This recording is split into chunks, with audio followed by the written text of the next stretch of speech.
যে আমাদের গলার দুপাশে দুটি শরীরের অঙ্গ আছে যাদের বলা হয় টনসিল। এইগুলোকে ডাক্তারি পরিভাষায় আমরা বলি প্যালাটাইন টনসিল, অর্থাৎ টনসিলের এটা একটা অংশ মাত্র। টনসিলার টিস্যু সারা শরীরে, বিশেষত ওপরের দিকে আমাদের মুখগহ্বর বা তার চারপাশে বহু জায়গাতে রয়েছে। তার মধ্যে প্যালাটাইন টনসিল বা যে টনসিলকে সাধারণ লোকে টনসিল বলে বেশি জানেন, সেটা কিন্তু গলার দুপাশে আছে এবং এটাকেই লোকে টনসিল বলে ধরে নেয়।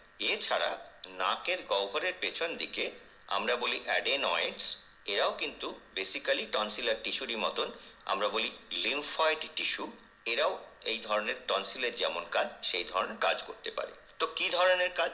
মূলত এরা হচ্ছে আমাদের শরীরের প্রহরীর কাজ করে। এই টনসিল এবং অন্যান্য লিম্ফয়েড টিস্যু, অ্যাডেনয়েডস বা এই ধরনের টিস্যুগুলো, এরা হচ্ছে বাইরে থেকে শরীরে যখনই কোনো সংক্রামক ব্যাধি বা